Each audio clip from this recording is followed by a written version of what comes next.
Well, I'm back again with another playset video. In this one, we'll take a look at one that I made a video on about 3 years ago. This is a custom playset called Rocketship to Venus.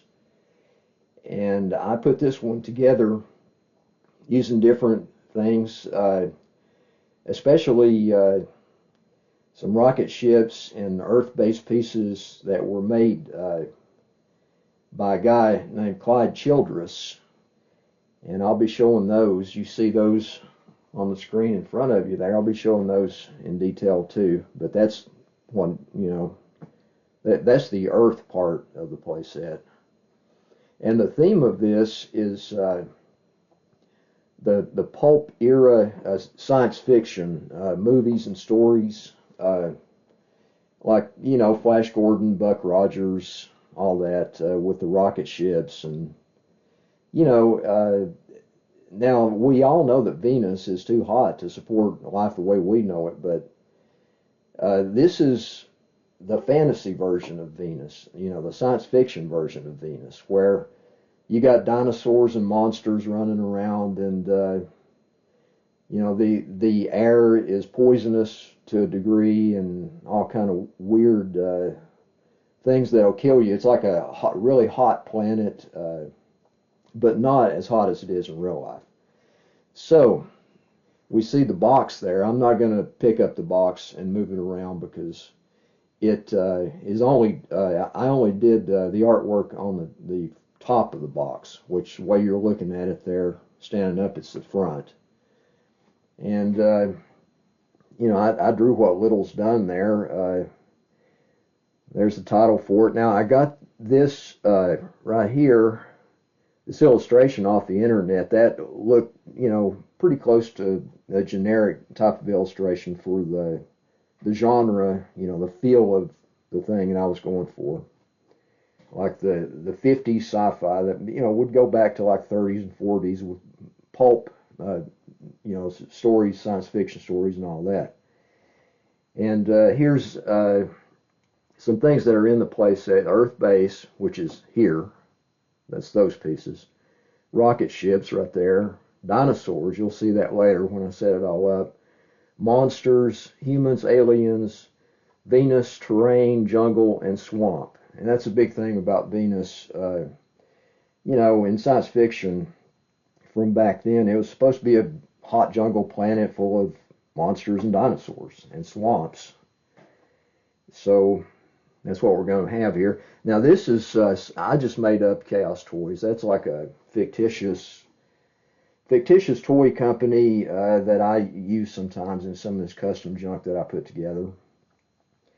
And that's pretty much it for that. Now that, you got the T-Rex and I guess that's a Brachiosaurus over there.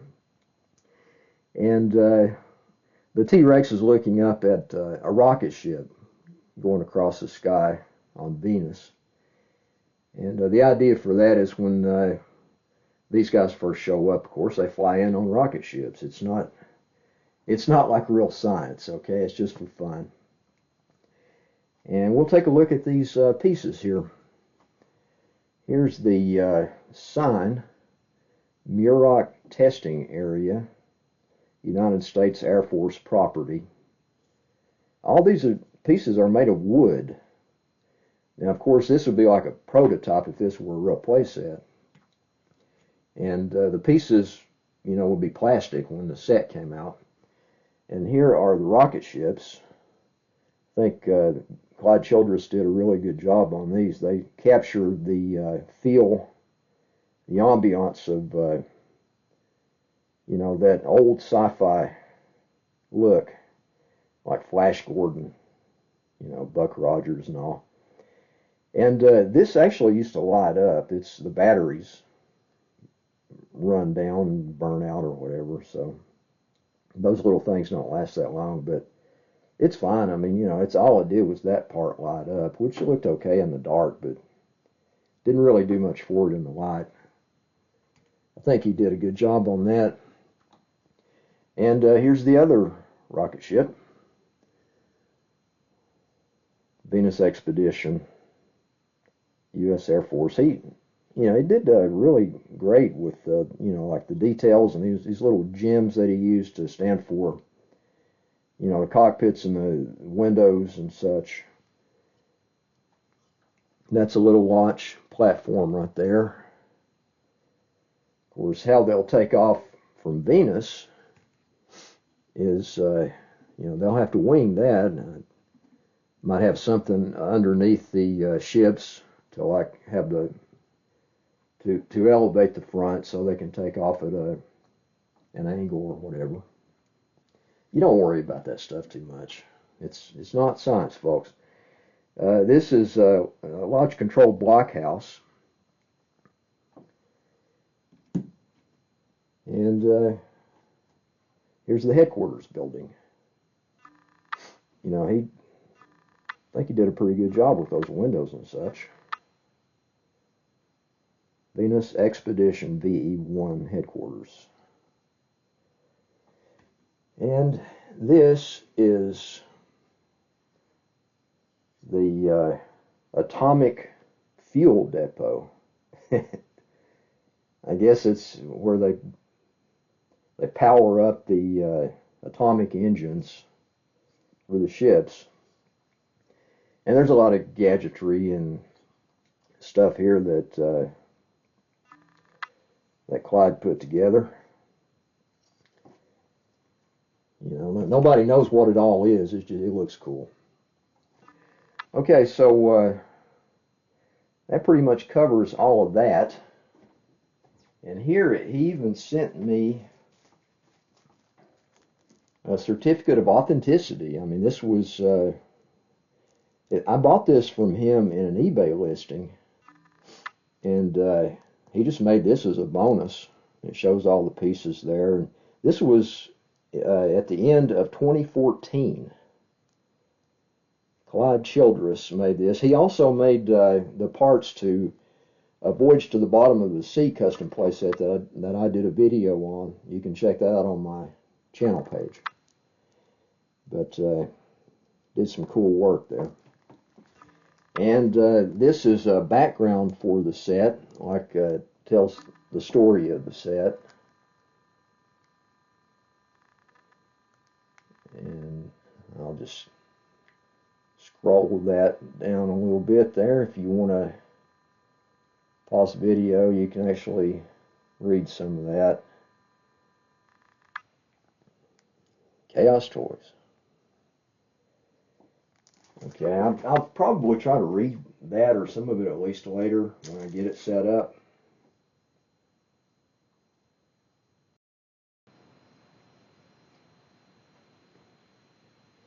Okay, here we have the pieces laid out on the board here.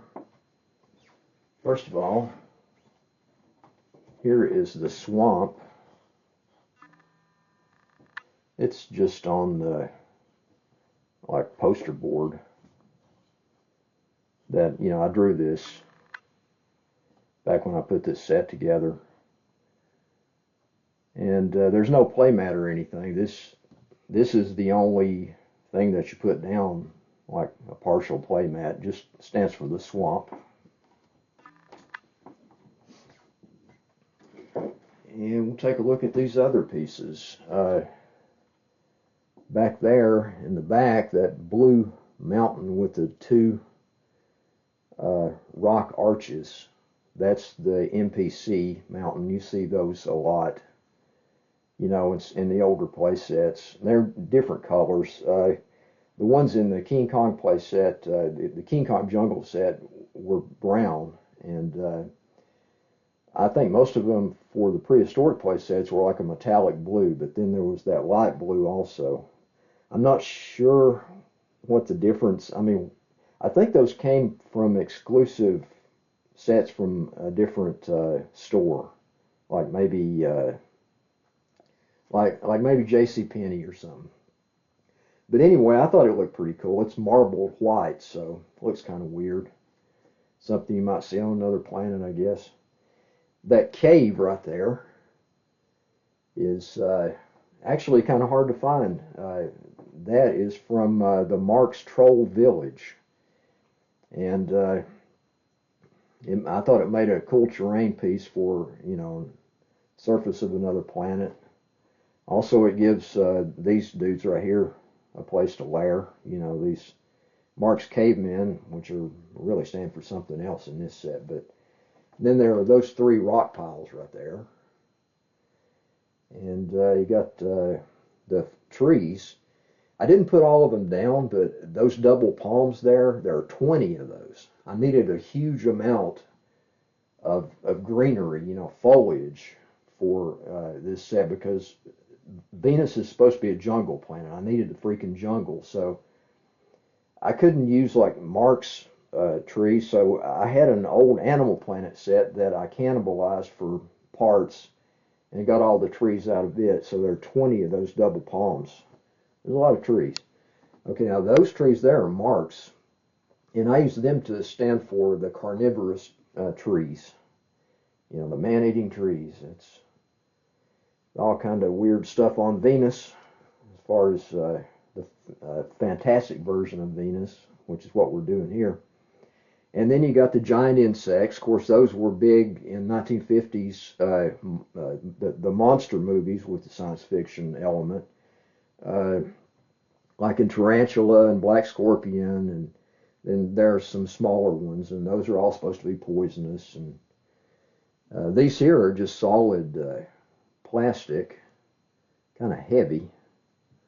I thought they looked pretty cool. And then these smaller ones here, actually, they have wheels. They roll. I'm not sure exactly who made those or the origin of those things. But there are 4 different ones, and I thought they looked pretty cool. And, of course, the dinosaurs. You got to have dinosaurs, you know. And but we're still covering monsters. Here's the main monster. This is an X plus Emir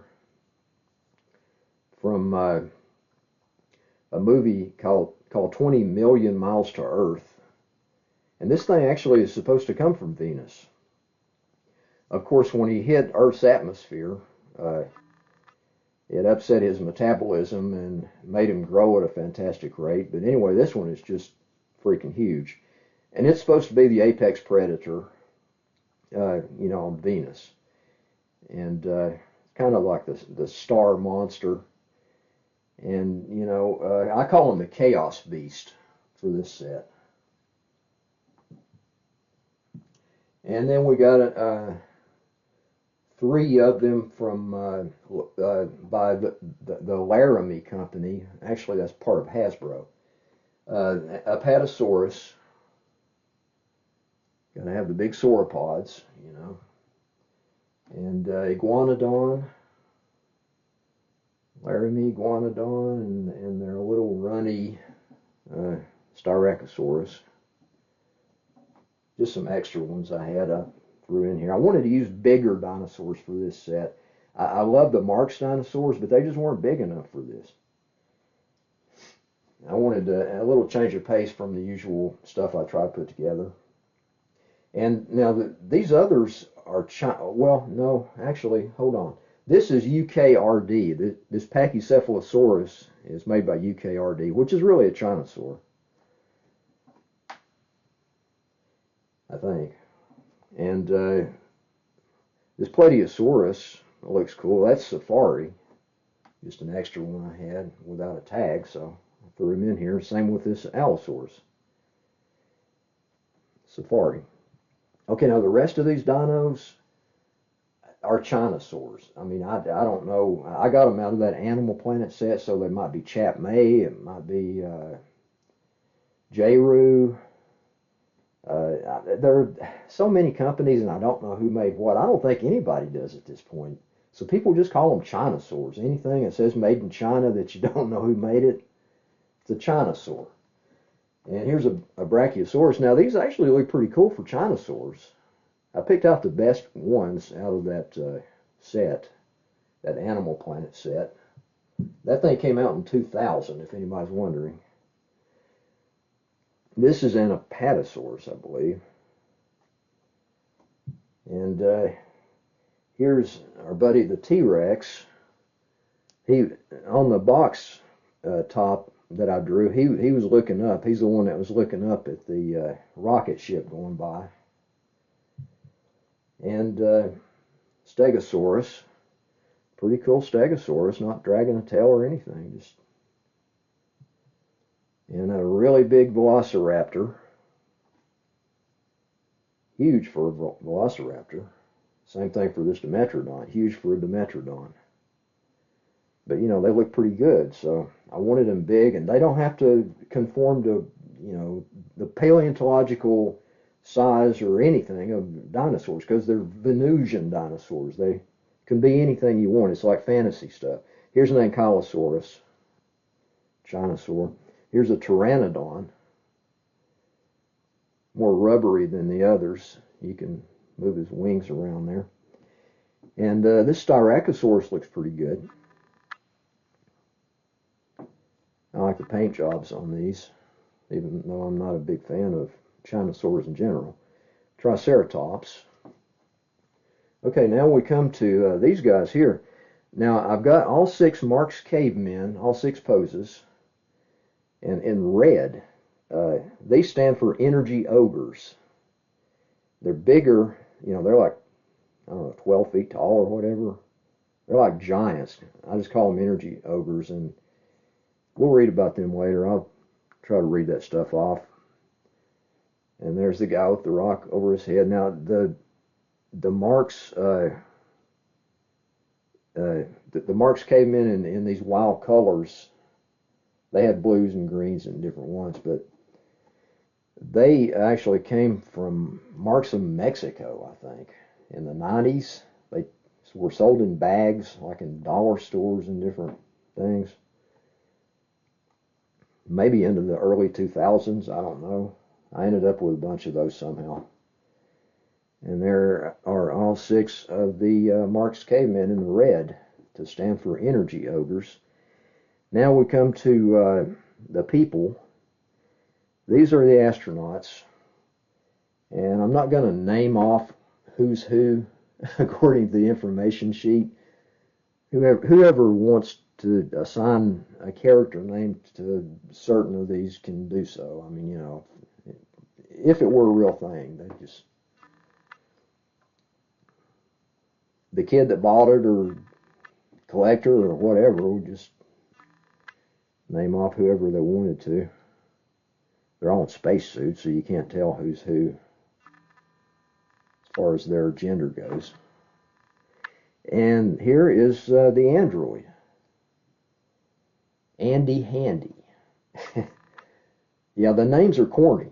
I know. I went for the over-the-top tropes, you know, for the science fiction / fantasy stuff, you know, Pulp Era science fiction. Now, these are the aliens. This dude here has 4 arms. And I named off the aliens on the information sheet, but I did not assign a figure to each specific alien. So whoever is using the set can just do as they please on that. And these basically are a recast of the Marx mystery spaceship figures. That one there's got some big ears. And of course, you know, I had them coming from different planets, mostly within our solar system, because according to science fiction back then, each planet in the solar system just about had their own race, and they were, you know, having wars with each other and all kind of crazy stuff. So there's the last alien. All right. Covers the pieces, and now we will endeavor to set this thing up.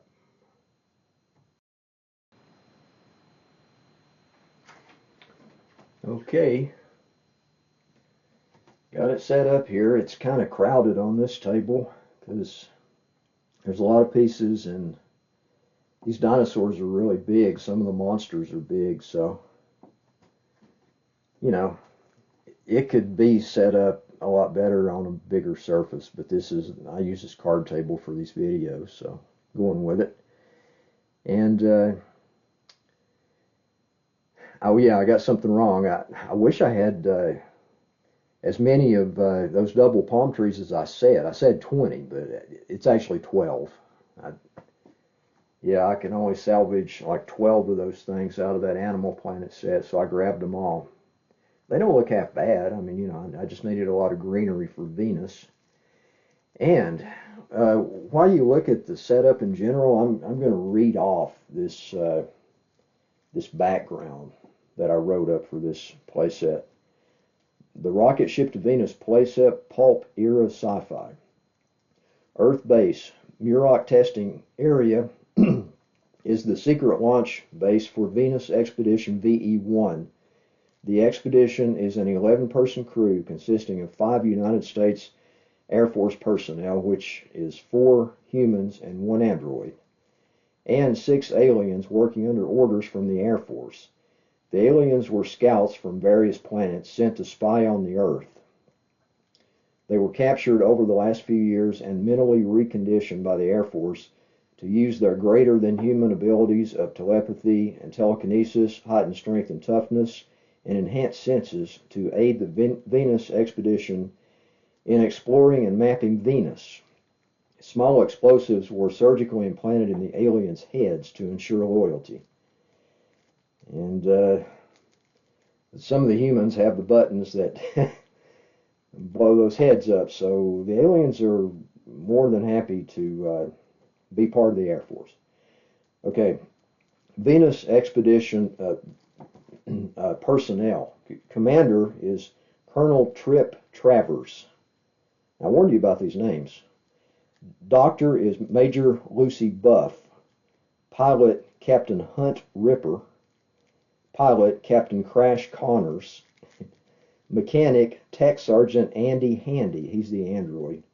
There's also these aliens. Jellic of Venus. So he came home for this. Throck of Mars. Kalen of Saturn. Elikar Kaz of Alpha Centauri B7. Bell of Lumen 1.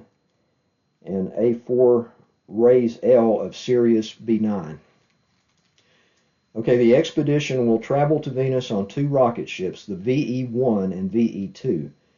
The VE-1 is a green and yellow rocket ship which will carry most of the personnel and equipment and is piloted by Captain Hunt Ripper. VE-2 is a blue and silver experimental bomber with heavy weaponry, including conventional 2,000-pound bombs and 4 atomic bombs, in case things get really nasty, and is piloted by Captain Crash Connors. The primary mission is to explore and map Venus. Secondary missions include making diplomatic relations with any civilizations of intelligent life forms and destroying any advanced technological weaponry of any hostile groups. Arriving on Venus. Venus is a deadly green hell planet with steaming jungles and swamps, as well as giant predatory animals very similar to many that existed in Earth's prehistoric past, only usually bigger and meaner. It's constant hyper-bloodletting on a grand scale, eat or be eaten. In addition to the Venusian dinosaurs and other huge animals, there are poisonous insects and arachnids bigger than cars called giant crawlers. Also, there are hulking humanoids called energy ogres who absorb solar energy and can briefly expel it in a deadly heat blast. The top of the food chain is a towering chaos beast. Only the most powerful predators or groups can challenge it. Most of the vegetation resembles palm trees, but there are also carnivorous trees and plants in abundance. And the glowing swamps have a type of floating algae-like growth which can strip the flesh off of smaller life forms in seconds. Welcome to the bloody jungle planet. Chaos Toys, Route 666, The Great Abyss. Okay, now the bacteria in the swamp from the algae-like growth is of course, these bigger animals have developed an immunity to that, but if anything gets in there that's not used to being in that particular environment, then it just gets gradually eaten away. So the things that live in the swamp have built up to like an immunity to that. They secrete some sort of chemical to keep the algae from dissolving their flesh. And hey, let's do the fly around. Rocketship's eye view. Okay, there's the swamp. Sauropods in the swamp, as you would expect. And over here on this corner, we have, the expedition people. Those 6 in front there are the aliens. They have various powers. They're, in general, a lot tougher than humans, so they put them in front. And there's the android there in front of the 4 humans, and there's the humans in the spacesuits. Of course, humans can't breathe this air. The beings that live here, of course they can, but the people that showed up from Earth, they can't breathe the air. They had to bring their own air. And there's a couple of scorpions. That huge one there, that looks formidable. And they're challenging the Dimetrodon in various confrontations going on all over the place. There's some of those carnivorous trees back there. And Pteranodon that's swooping over the cave there with the energy ogres in it. And some of them on the outside, and the Allosaurus there. Of course, all this is like compacted, This is usually hyper bloodletting, but this is like an extreme example of the big clumps of nothing but fights, because it's a play set, And there's one of the energy ogres up there, and he's got a big boulder he's going to hurl at. I don't know, he's either going to hurl it at this tarantula here as it comes through, or that Plesiosaurus. Energy ogres aren't too smart, so who knows. As long as he drops it on something. And there's the Triceratops, and he's trying to figure out what to do here. He's got this Chaos Beast, which is the most formidable thing on the planet, really. And this huge T-Rex here, that's bigger than any Earth T-Rex from prehistoric past. It's not Godzilla size or anything. It's just probably 40, 50 feet tall, which is really huge for a T-Rex. They're supposed to be that long, not tall. And here's some of the poisonous insects edging into the swamp here. I guess to drink. I mean, the things that live here, they drink that stuff. And there's the giant velociraptor, Ankylosaurus. And basically, that's the play set pretty much. I didn't set up the rocket ships on this. I mean, anybody that was actually using this, like to set up dioramas or to play with it if you were a kid or whatever, could use the rocket ships on the planet, on Venus. But things were so crowded to start with here, I didn't even try to put them on here since I already showed them in the Earth base segment of the video. So, there we go. The Rocket Ship to Venus playset.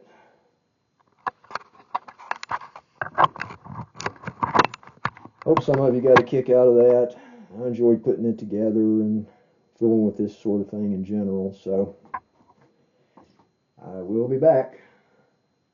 I'm out of here.